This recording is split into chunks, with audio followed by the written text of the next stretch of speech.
I just want to note that we are recording this on October 7th, 2024. It's been a year since the beginning of this phase of the genocide in Gaza. And to quote Rabbi Brant Rosen, this is a time of genocide. This is a time of genocide. And we know that there have been other genocides in the past, and there is more than one genocide happening right now.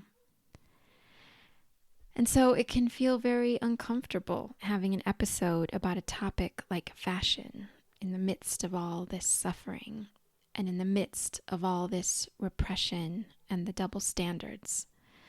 But you, Lavinia, you are aware of the deep harm that happens, even in the fashion industry, in a place where maybe we don't think about it very much. And it makes sense for us to uncover harm everywhere that most people want to avoid. Just like some people may be avoiding the news right now. And this past weekend, I was in Bogota, and there were people who were living on the street. And the way that we are taught, conditioned to walk past them, I think speaks a lot to why if we can do that with someone who's right in front of us, then of course we can do it with people living far away or in an industry like fashion, where we literally don't see the people. We're just wearing clothes and we're wanting to feel good and look good. And it's all about that. And the suffering is really hidden. So if we're not able to look at the suffering in front of us, then how are we ever going to be able to look at the suffering that's in a hidden industry? I really find it so tragic how I can be in the middle of Poland and see a Kentucky Fried Chicken on one side of the road and a Burger King on the other side and say, guess where I am? But not only that, it's the houses, the cars, the restaurants, the hotels, the malls, the way people are dressing, how people say things, and it's a monoculture.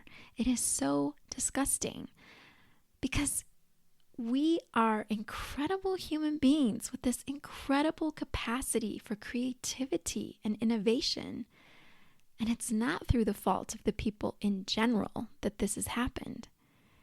Even the weapons being used, like if you're going to have a war, the weapons being used are the same all over the world. So, something happened, right? Call it colonization and all of that. And certain companies, certain rich people are able to really destroy culture. And we're just left with one culture.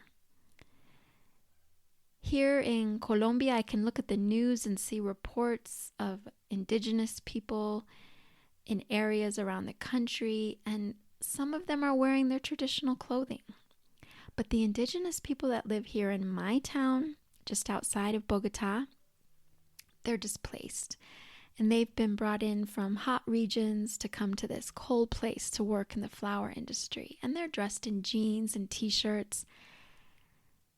And it's just so sad to see all over the world this monoculture and to think about how it came to be.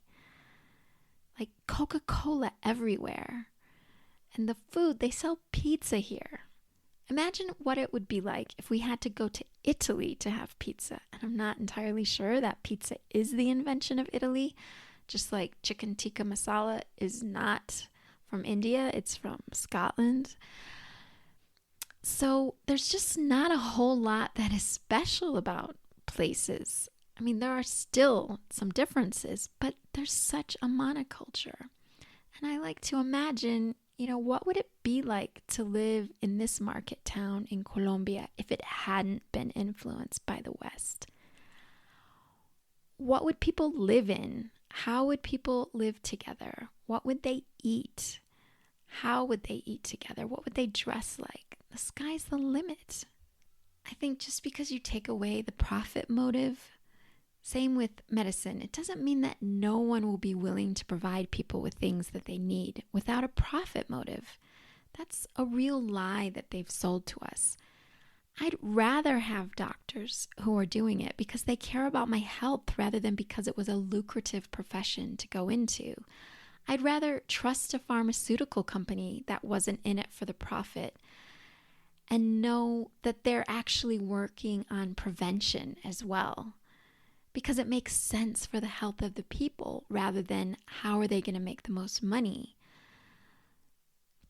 I really believe that people do care about each other. And if we see people needing clothing, we'll figure out how to clothe them. If we see people suffering from illness, we'll work on it. And you hear children around the world talking about growing up to find a cure for something. They're usually not talking about how they're going to make money. Okay, nowadays you might see people saying, oh, I really want to be a YouTube influencer.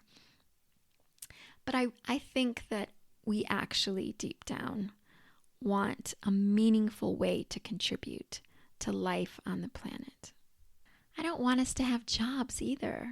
I just want us to live and meet each other's needs, which will include things like clothing and food, but also our need for doing meaningful things, our need for community.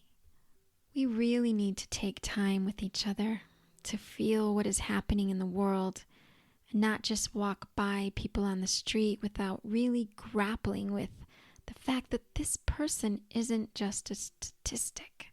This person is someone with needs, and they are sleeping on the street while hundreds of tourists walk by. And then we come home and turn on the TV and watch reports about what's been happening the past year and all those messages we're getting, the lies, the excuses, the dehumanization of people. Certain people deserve to have their names read out and their photos up, apparently, and others don't. So there's nothing super wise to say here other than it's all devastating. But my hope is in the fact that more and more people are becoming radicalized by the double standards. We just had that Hurricane Helene in the United States, and that of course gets more coverage than, say, something similar would in Bangladesh. But even there, the stories that I've been hearing, like, who is coming to save us? It's not industry leaders. It's not governments. We only have each other. And that requires us being very deliberate around resisting the dehumanization of our fellow humans.